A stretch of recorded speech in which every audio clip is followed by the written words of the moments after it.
Good journey, everyone. Welcome to Space Oats, a Star Wars podcast. I am the Crucial Crew member, and I'm still watching The Acolyte over and over and over again because it's the last thing Star Wars that came out. But we do have some breaking news, which we'll get to in a minute. We'll wait a bit, talk about that a little bit. New released information on the next series, live action series to come about, that we're going to get. So we'll talk about that in a minute.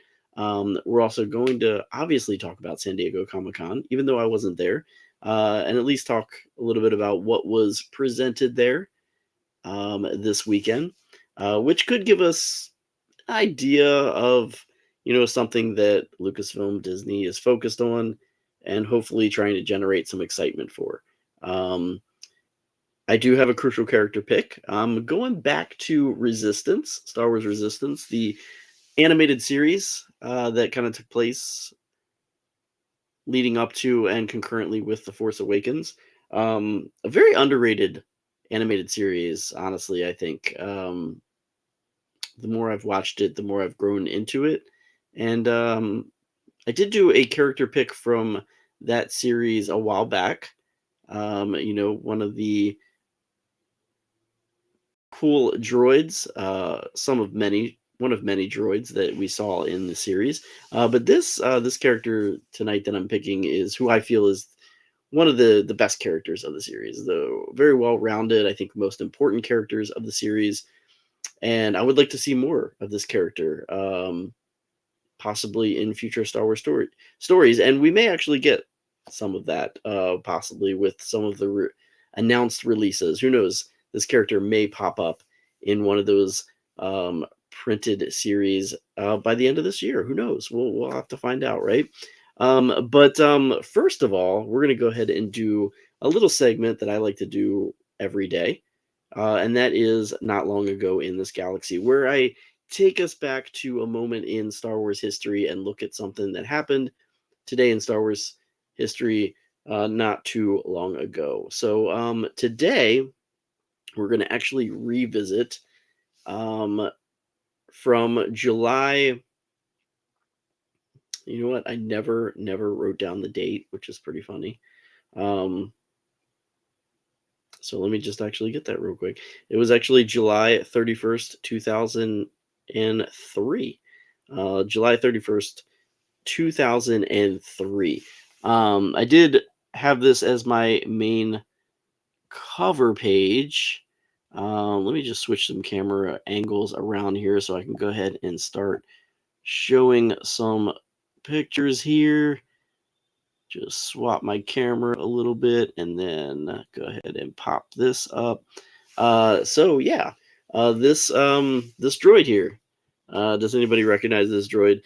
This droid is actually R4G9. R4G9, which was from Episode 3, if you remember, Obi-Wan Kenobi's droid. But interestingly, today, in 2003, George Lucas allowed subscribers to hyperspace.com, which was the online fan club of StarWars.com. George Lucas allowed hyperspace fans to pick what Obi-Wan Kenobi's droid was going to look like, which ultimately resulted in the droid looking like this color scheme here. But those hyperspace members on StarWars.com got to choose the paint scheme. There was 4 choices that were thrown up there, and with a description of kind of what the character was going to look like, or at least, what could the character look like. And this was going to be Obi-Wan's new astromech droid that we were going to see in Episode 3.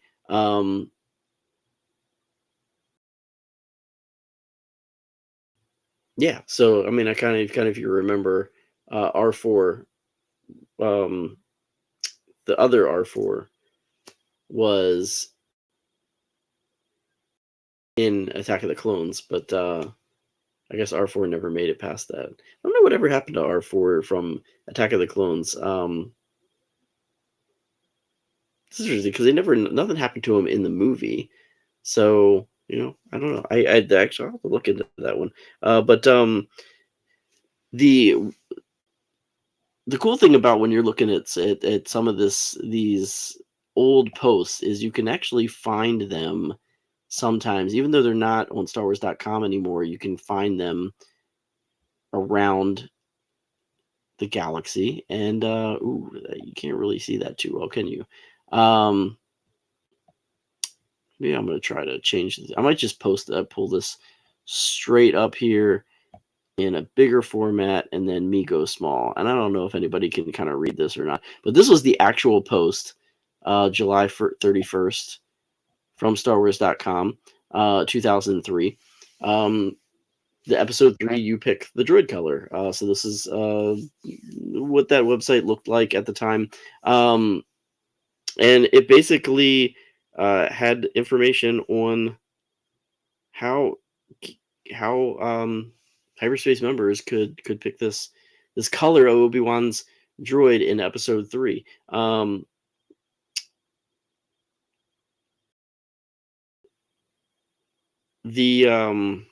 So obviously this is way in the beginning of pre-production, 2003, because the movie ended up, being released in 2005. But this was a way for the fans to kind of really have a part in the movie, in a way. 4 color schemes were proposed. The first, the one in the upper left corner there, was kind of like a striped design, and it was going to be a metallic gray-blue pattern, which you kind of see there, that striped pattern across horizontally there, and it was going to be a pewter dome. The second one there on the top right was going to be a metallic camouflage green eye, which stands out pretty much there on that head of the droid there, and also camouflage selected panels, probably going down the side panels of the droid, aluminum panels, and a pewter dome as well. The third design down in the bottom left corner, which is pretty unique there, was going to be an embossed circuitry look with a raised surface detail on a gunmetal gray head. Looks kind of purplish from the animation there, but it was going to be more of a grayish look. And then the last one, the fourth design, was going to be what ultimately was what the final version was, what the fans actually picked, was a very metallic design featuring copper panels on a bronze dome. And ultimately, that fourth color scheme was chosen and went on to be R4 G9 in The Revenge of the Sith. So pretty amazing. I actually do remember this. I was a hyperspace member, and I do remember picking. I don't remember which one I picked. I think I actually chose that one, the copper one, to my knowledge, to my memory. But this was a long time ago. This was almost 20 years ago. So who knows if I'm remembering correctly or not. Sometimes I can't even remember what happened yesterday. But yeah, you could vote for your favorite design, and it was open for about a week. It really wasn't open that. Actually, it wasn't even open for a week. It was open for like a few days, like a weekend, I guess. And yeah, and then it was going to the droid unit on set on production was going to take that design into fabrication, which they ultimately did, and we got R4 carried off of that design there. So pretty fun there, right? Pretty awesome. But we're going to go ahead and talk about the breaking news. Why don't we? Can we do that? Can we talk about the breaking news? Because there's been some exclusive things revealed to us for the end of the year. For this series. This series being Skeleton Crew. So I'm going to go ahead and switch back to my original. There we go. Skeleton Crew, getting a release date today. Finally, after a long awaiting, but Acolyte finishing up.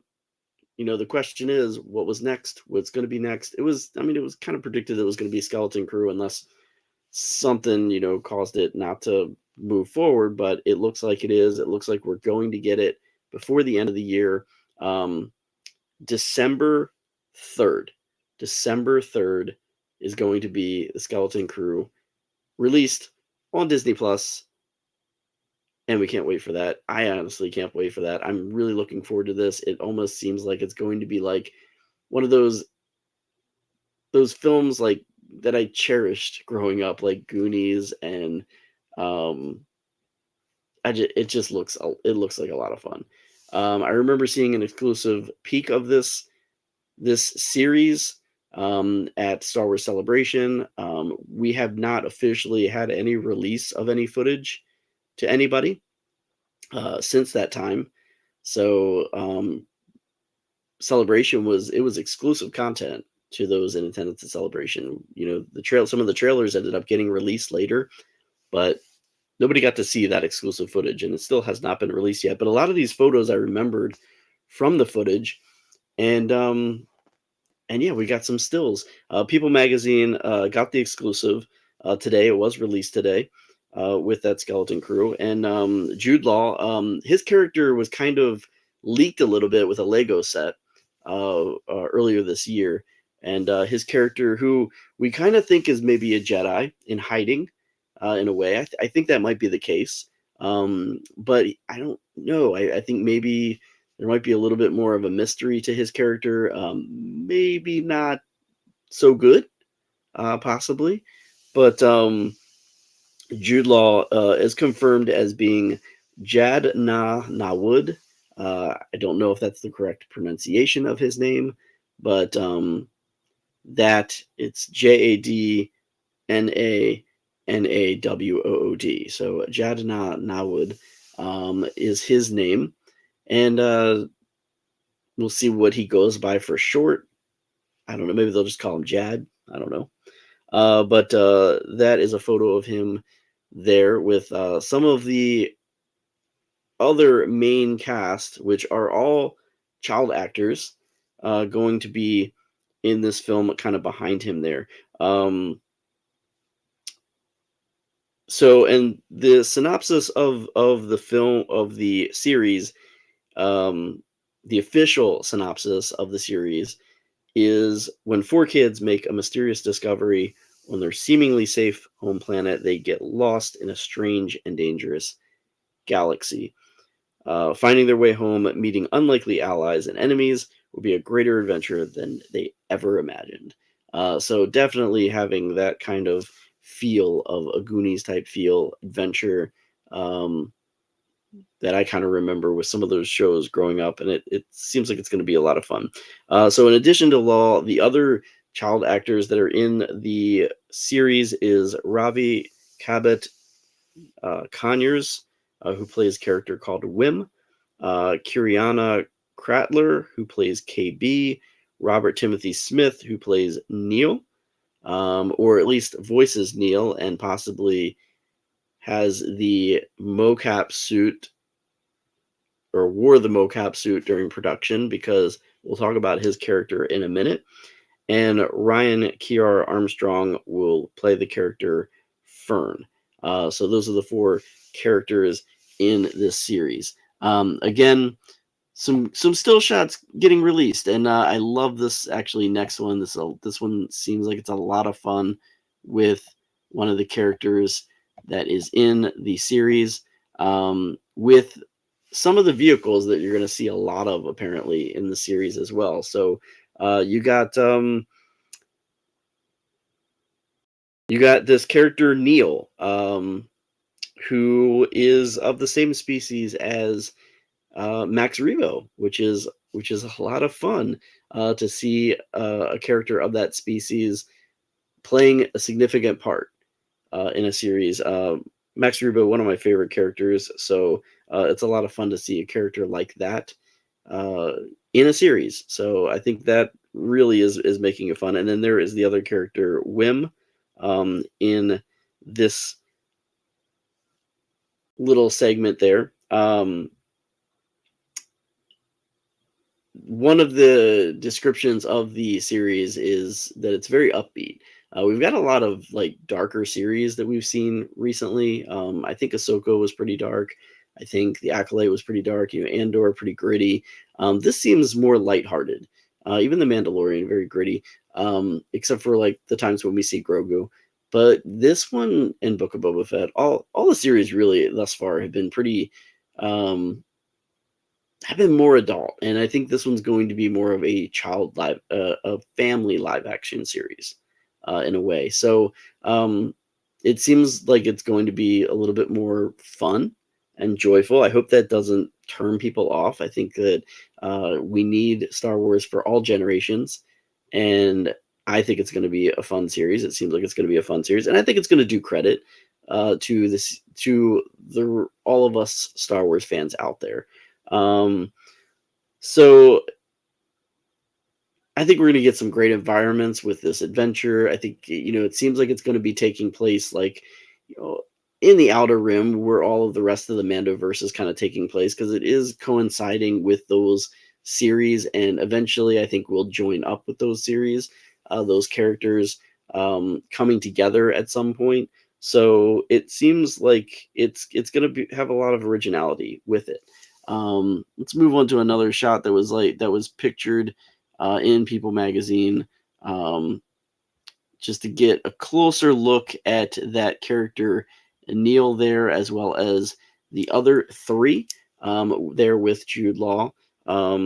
It's so funny, the character Neil, he almost looks like a little baby Dumbo in a way. It's just so adorable. Anyway, but those are the characters again. When there on the left, we have Jude Law's character, Jana Nawood, KB, there in the back with kind of like an interesting little eye thing, like, the visor thing going on there, which is interesting to know. Be fun to see what that's all about. And then Fern, well, there on the right, just to the right of Neil there.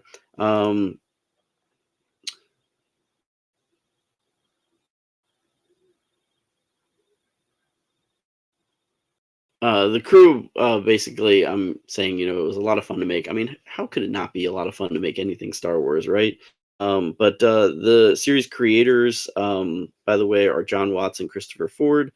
And, basically giving us a good look, or a good picture of, how everybody was on set, and everybody enjoyed working. And sometimes, when we get child actors, we get a little bit nervous. Honestly, it. I think this is something that we kind of need right now. I think it's going to be some good fun, good adventure. Again, there is another character that's going to be in there as well, and he's voiced by Nick Frost, and that's a new droid. We don't really get too good of a look at this character in this still shot. I would like to see a better shot of this character, because he's really, really hard to see in this like dark scene here. But the new droid is SM-33. SM-33, and we see him there interacting with the rest of the crew, the rest of the skeleton crew there. And again, voiced by Nick Frost is that. And the description of this droid is a rusty old cranky droid that reluctantly helps the kids along the way. So kind of like that. I'm kind of picturing like maybe a C-3PO-ish, but a little bit more harsh version of C-3PO, older and just grungier. Kind of curious to know if he is a rusty old cranky droid, if he has any ties to anybody else in the past, which maybe we'll find out about. at some point. So pretty interesting that they describe him that way, and it's going to be fun to find out. One other thing that was noted about this droid character is that it says that he's the first mate of a mysterious ship. So curious as to what that means. This mysterious ship that he's first mate of. Um, and yeah, we'll have to find out about that. That's going to be one of those interesting things about this character that we get to learn about. So SM-33 being that droid there that Nick Frost um, voices. So I wonder if he kind of did the same thing that David Tennant did and was, you know, got all of his voice ahead of time. I think that was pretty interesting in Ahsoka when he said that he did all of his voice work ahead of time so that they could actually hear his voice on set. I thought that was a pretty interesting little side tip. I think it makes it easier to react to a voice acting character if you have the actual voice acting done ahead of time.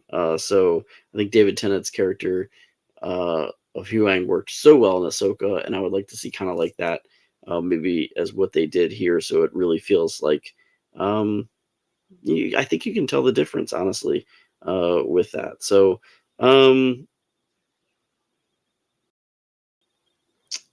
one other cool shot here. I think this is the last shot I have of from the exclusive reveal. Again, showing that cool visor of KB in this cool little speeder bike. Kind of like a speeder bike with a sidecar.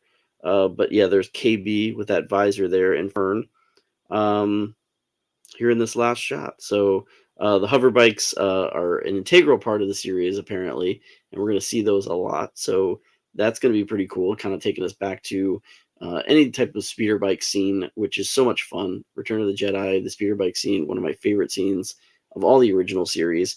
And it'll be cool to see these kids riding around on them because they almost feel like, when you see the speeder bikes, I think that's why it connected to me when I was younger because, it was almost like riding your bike, right?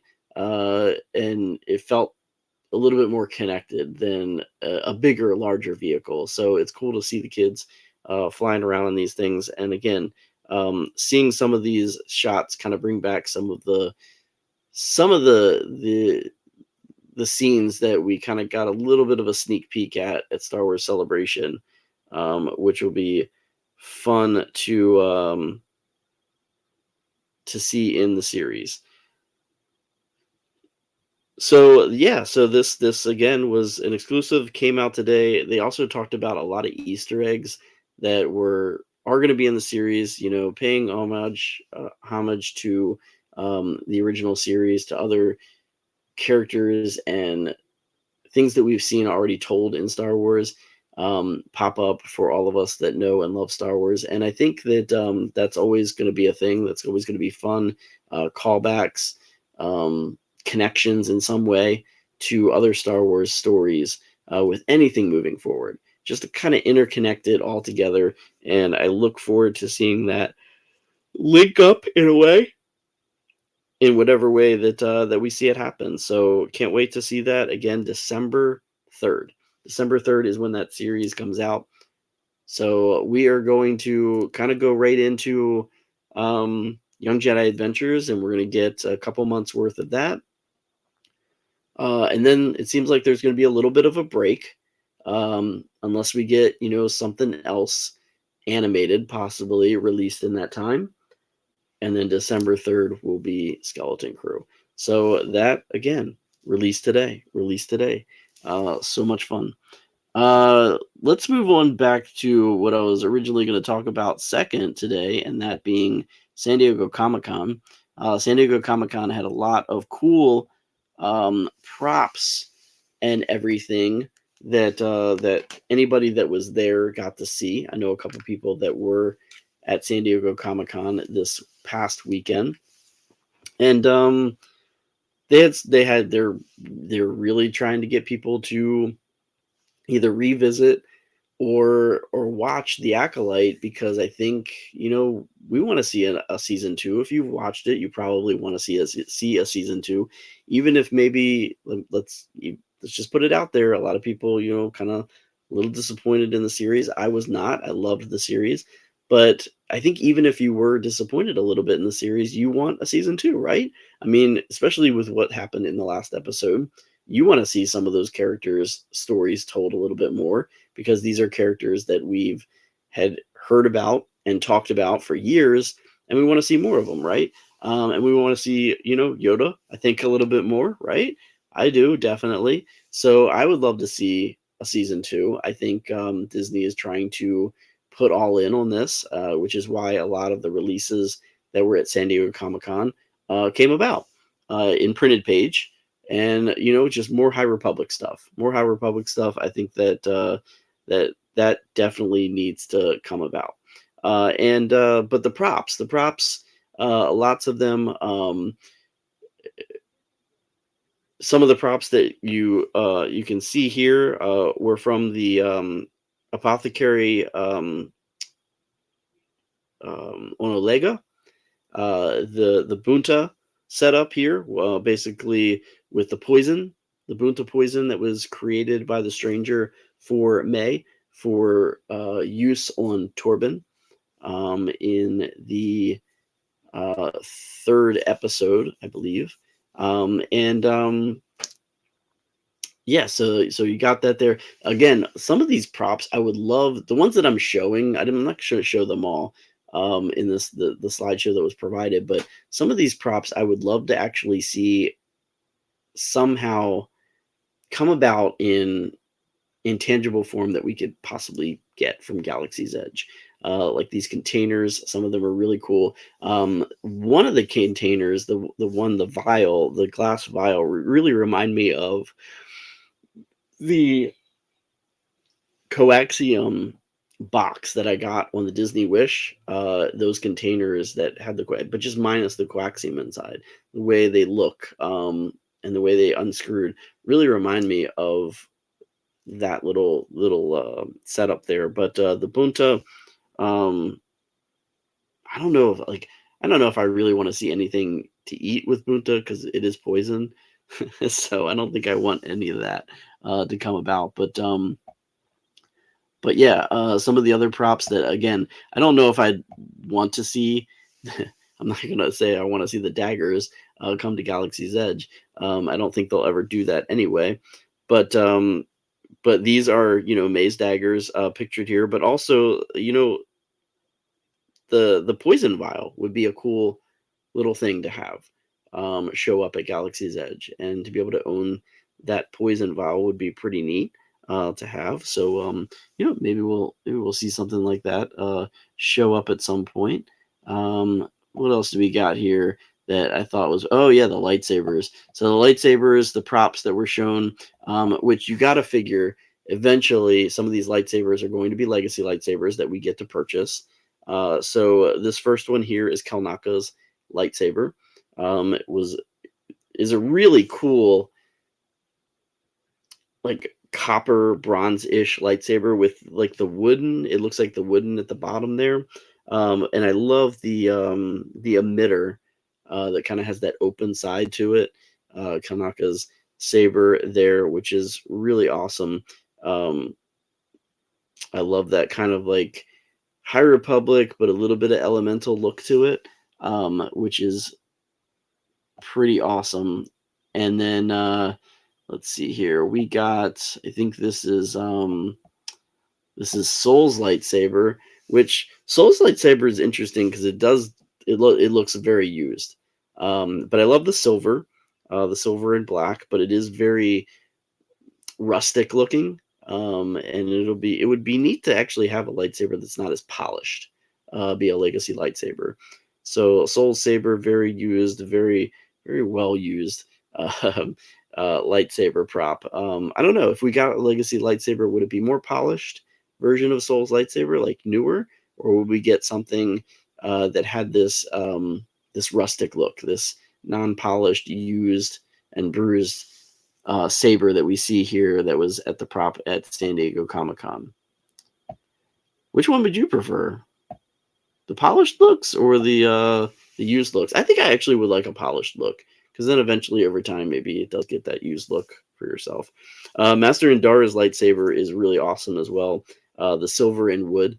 I love the wood grain on this one being a lot more. And then some pretty neat little switches there in the bottom. But Master Indara, played by Carrie-Anne Moss, would be a really cool saber to own as well. That was one of the other props.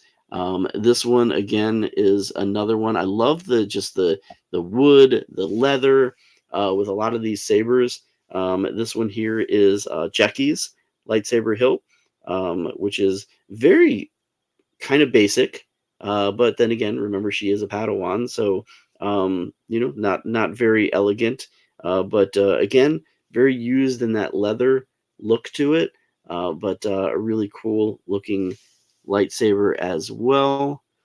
And then I think the last one is kind of from an unnamed Jedi. When we went to Olega, there were a couple other Jedi Masters there on Olega, and I believe this was one of their lightsabers. An interesting design, that pattern, that block pattern, which I guess, I don't know like what the material is around the hilt, but a very, very like rustic looking saber. Again, with most of the High Republic hilts that were shown as props, not a lot of them looked very polished. Kanaka's was a polished lightsaber, but a lot of the other ones looked very used, rustic, non-polished, worn sabers. And if we ever got them as legacy again, would you prefer a more rustic saber? Would you prefer something more polished? I think I would go with the polished sabers. Like, I'd rather have polished versions of these sabers. But definitely Kalnaka and I think Indara's being my favorite out of all those props. And I would love to own either one of those. Probably if I had to pick one, I would say Kalnaka's, just because it's the one that was shown as the most polished, and it just has that High Republic feel more than the others, even though all the others are technically High Republic sabers. I just always imagine the High Republic sabers being very polished in bronze or copper, and just more pristine from that era. So a couple of the other interesting props that I think we could see in some form. This one being from the dice game, and I can't remember which episode that this was in, where this dice game was actually being played. But yeah, this game dice, I think when they went to Kofar, I think it was in that little settlement there that they were also playing Dejarik. But I think the dice, I think it was actually part of the Dejarik table, wasn't it? Because it wasn't a hologram, so the dice were basically used to move the Dejarik pieces, which I've never purchased any of the Dejarik games in Galaxy's Edge, which I kind of want to at some point. But I don't know. Does it have dice with it? And do they look like this? That's a question that I have to find out the answer to, honestly. So, and then another thing that I would love to actually own, I do own the Imperial binders, but I would love to have the Jedi binders. These look a lot like just regular standard issue officer cuffs, honestly. Like, really, they do. And I would love to have these, the little bit of tweaks to them. But yeah, another one of the props shown there at San Diego Comic-Con. So one last one, I think this is the last one, is the Electro binoculars. And they've made some variations of the binoculars from Star Wars here and there. But these are a little bit different, so it'd be neat to have, something different all the time, especially if you're into any type of cosplaying. You could own those as well. It would be pretty cool to have those. So those were the props that were shown. At least some of the props. They had a lot of costumes as well, and we've talked about the costumes in the past. So I didn't want to pop those up there. I just wanted to get a closer look at some of the props that were shown. My favorites that I would love to see um, come out. But they did have Osha, May, Mother Anastasia, Vanestra Rose costumes, um, as well as yeah, and as well as the strangers costumes also. So pretty fun there. A lot of my friends that went to San Diego Comic Con said it was a blast. I'm looking forward to the end of next month to go to Dragon Con and have some fun there and see what kind of Star Wars things we have come about at San Diego Comic Con. I don't think there'll be any major announcements, but it will be fun to possibly see some cool Star Wars stuff um, at Dragon Con. It'll be my first Dragon Con, so it'll be pretty amazing to just be there in general and see what comes to fruition. But also at San Diego Comic Con, I had talked about this on my Instagram live, but we had, oops, oh yeah, there we go. We had some announcements with, I'm going to make this a little bit bigger, with some publications. And again, I think this carries on with, along with the props, Lucasfilm really putting forth stories around the Acolyte just to gain more excitement about the High Republic, the Acolyte. Um, I'm not big on the publishing works of the Acolyte, but I have been getting more into it. I'm actually reading some of the backstories of Vernestra Rose character just to get a little bit more background on her character, and we got some new publications that'll be coming out and in the later part of the year, as well as the beginning of next year, as well as some other stuff, some other publishing works as well. But one of the things that will be coming out is a side story, kind of 20 years prior to the Acolyte, and that would be a little bit more of Vernestra Rose character, uh, possibly even telling us a little bit about her Jedi Padawan that leaves the Jedi Order and eventually becomes the Stranger, I'm guessing. Uh, so it's kind of like a little bit in between from when we last kind of read about her in the High Republic to the Acolyte. It's kind of like almost a little bit in the middle. It's a giant leap forward from the last publishing works from her on printed page, but then also 20 years before the Acolyte. So it'll be interesting to see that. It's called Wayseeker, is going to be the story, and it is going to be written, or it has been going to be written by Justina Ireland, who's brought us other works from the Acolyte or the High Republic storytelling phases, and that'll be one that's going to be very interesting, probably up there as something that I'm going to actually want to read.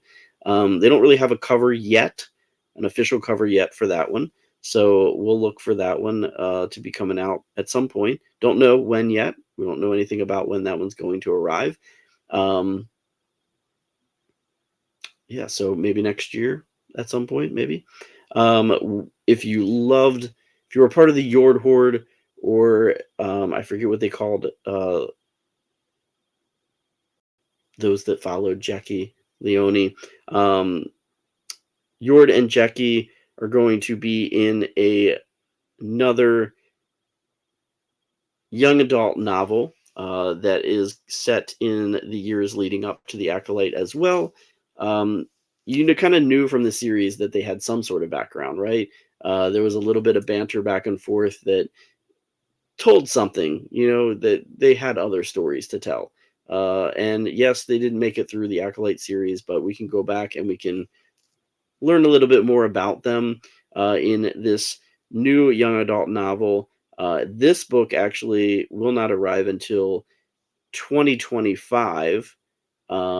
So July 2025, around the time of San Diego Comic Con next year. So maybe there will be some sort of exclusive release there, or pre-release there at San Diego Comic-Con next year. If you're into that, you can possibly pick that up there next year. Tessa Gratton will be writing that novel, or is already in the works of writing that novel. If you loved Kalnaka, which I loved in The Acolyte, it was great to see a Jedi Wookiee, and it was so great to see him actually in action in those not the last episode, but the episode before that took us back in time there. Kalnaka is going to get a little bit more story about him. Kevin Scott will be continuing on his High Republic comic writing, and this is going to be part of that series and continuation of that golden age of the Jedi Order. New issues coming out for the Acolyte comic book in February 2025, and we're going to see a little bit of Kalnaka joining Keeve Trennis and other familiar faces in a dream team sort of way with some new adventures. And I'm sorry, I went ahead a little bit. Kevin Scott is actually continuing on in the High Republic comic series. The Kalnaka series, Kalnaka will be in that series, but also Kalnaka is getting his standalone comic, which will be by Kevin Scott as well. And it would be a one-shot for Marvel.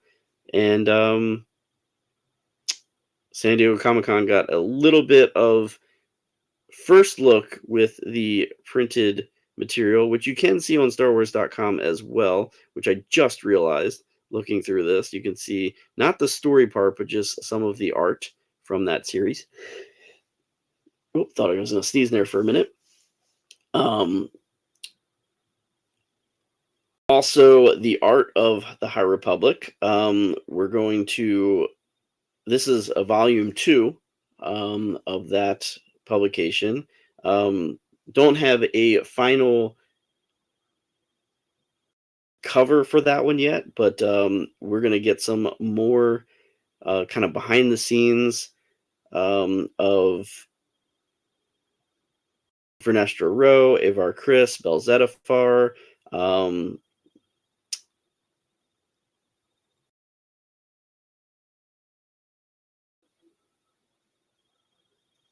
with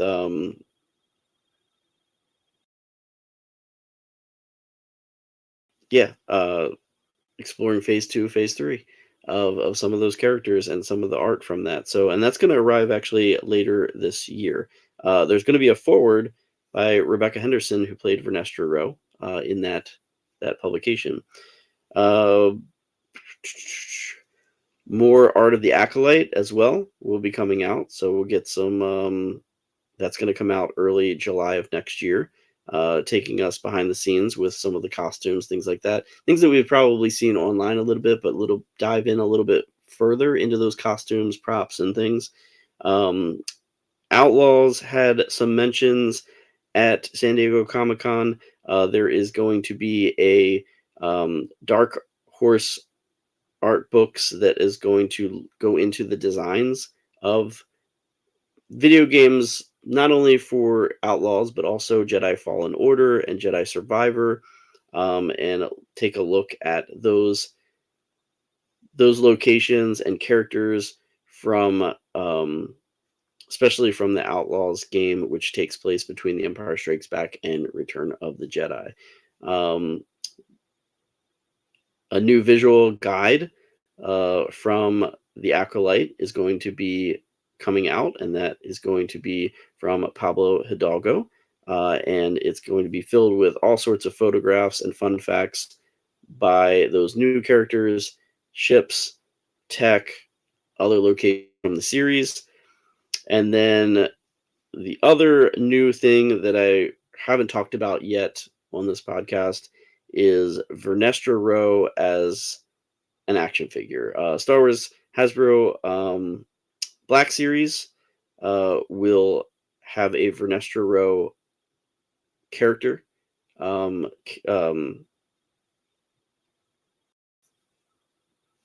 Action figure, which will be coming out. I believe that this is going to. Does it say when we get that? I don't know if it says we're going to get that as of yet, but when that is coming out, we don't know yet. But a Black Series of Vernestra Rowe is in the works. So if you're a Hasbro Black Series collector, look for that one. It'll be interesting to see how they do her light whip. I don't know if they're going to do her light whip or if we'll just see a solid saber form in one way or another from her. But yeah, so also StarWars.com has released a little bit more of some cool behind the scenes from visual effects supervisor Julian Fadi. And he kind of takes us into a little bit of the Acolytes creatures and weapons that we saw in the Acolyte. Some of my favorites, and some of the things that were talked about that were pretty interesting were this creature here, which there were some pretty fantastic creatures. Not a lot, honestly. Like it's funny that some series you just saw like an immense amount of creatures almost like in every episode. This one didn't really have a lot of different new weird creatures shown, but this creature here was pretty neat. It's just one of those little teeny tiny little things that really bring us from the real world into Star Wars and kind of connect it. Was the butterfly like creature on Brendok, which actually was pulled from real life sea creatures and just kind of put in a different element. Instead of swimming in the water, they were flying in the sky, and they almost looked identical, which made them just feel so real, like they could actually be something that would be in real life. And this bioluminescent look, but in not in the water, which was a really cool little character that was created in a simple little scene. And then just the lightsabers goes into a lot of detail on the lightsabers of the Jedi throughout the series. I love the yellow lightsabers. The yellow lightsabers are some of my favorites. And he goes into a lot of background on that in the series. So yeah, you can read that article. It came out yesterday or today actually. Julian Fadi on the Acolytes, Creatures and Weapons of the Jedi is there for reading time. So yeah, so pretty awesome stuff. Again, just so excited about the Skeleton Crew having some news today. We got something else to look forward to, right? We're almost out of time, but one last thing, kind of going back to my crucial character pick. And, like I said, last time I have done this, I did talk about Star Wars Resistance before, and I'm a big fan of all things Star Wars. I mean, you know that, right? But Star Wars Resistance, it literally lasted two seasons. Set place like right before The Force Awakens, kind of like leading up to The Force Awakens, and then some of the events actually happening concurrently with The Force Awakens. Really almost the entire series kind of happening concurrently with The Force Awakens. And it was one of those series that at first I was kind of just like, what is this? When it got to season 2, I started to enjoy it a lot more. And then when I went back to watch it again, I think I enjoyed it a lot better the second time. But the first time I talked about my crucial character pick from the series, I picked a droid, T3K10, which was one of the Ace Pilots droids. Again, I love droids, and there was a lot of droids because there was a lot of Ace Pilots, and I thought those droids, we just had a lot of unique look from the different droids, and I picked a droid because I love droids, and I love the fact that they were just giving us different looks and styles of droids. And anytime there's a different style of droid, I always like to see what they come up with. But this time, I wanted to go and just kind of pick um, a crucial character pick, and really who I thought was one of the probably the most important characters of the series. And you would think that that this would be um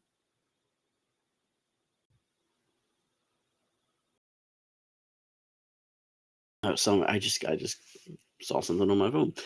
You would think that I would pick Kaz, but Kaz was a very important part of the series. But I think this character, who was from the beginning to the end, really had a bigger part in the Resistance title and theming of this, and really important story of this series. And I think we actually kind of got a little bit almost equal understanding of his character and his purpose, being where he was and his story and why it should move forward the way it did in the series, just as much as Kaz. And that would be that of Jarek Yeager. And I love this character. This character was amazing. Um, I think I would like to see more of this character. I think there's a possibility that we could see more from this character, honestly. Um, because of the fact that Jarek Yeager was involved with the Battle of Jakku, and we are, as I talked about before, one of the other announcements prior to San Diego Comic-Con is we're going to get a series that talks a little bit more about the Battle of Jakku. And Jarek Yeager is from the planet Castilian. He is human, and he he's older in this series. He's very very wise. He had a family at some point. He had a wife and a daughter. He even has a sibling which showed up in the series Resistance, and there was a lot of interesting story dynamic between Jarek Yeager and Marcus Speedster, which kind of go back to a little bit of history of him being a kind of a racing pilot, which is a pretty neat little side story to have in the galaxy. Racing, a big part of real world, and even taking back to George Lucas's original like concepts of some of the ships of the galaxy was based upon his love of hot rods.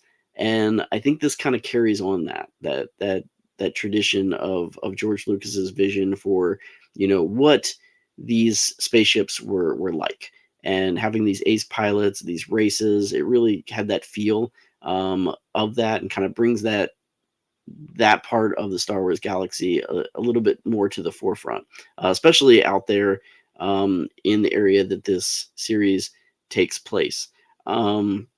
But Jarek Yeager was part of the Alliance to restore the Republic. Like I said, he fought at least in the Battle of Jakku, and he then was a part of the New Republic, the New Republic Starfighter Corps, and then kind of left the New Republic, and kind of was on this went to this owned a repair shop on this Colossus station out there in the Outer Rim, and he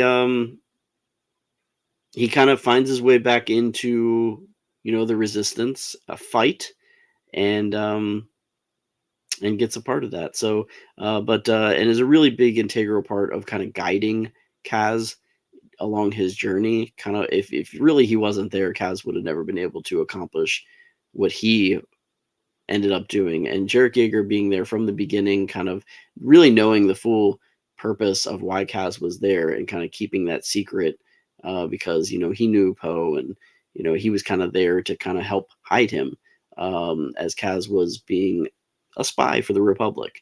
And Jarek Yeager, all the way till the end, and being an integral part of basically that story and fighting for the resistance and coming back into that fight and helping to save the day in a way. Yeah, so Jarek Yeager, I think the most crucial character of Star Wars Resistance. If you've never watched the series, I definitely say give it a shot. It's a fun series to watch. It's only 2 seasons long. First season is a little bit difficult to watch than the second season. The second season, it really does get going a lot better, but does have some really cool tie-ins to The Force Awakens, and it connects very well. Kind of gives us a different perspective of The Force Awakens from different views, and yeah, but it's a good series to watch. That is it. I can't believe an hour went by that fast, but a lot to talk about with some of the new stuff that has been released today. Hope everyone is having a great week. I will see you later. Remember to do something Star Wars today.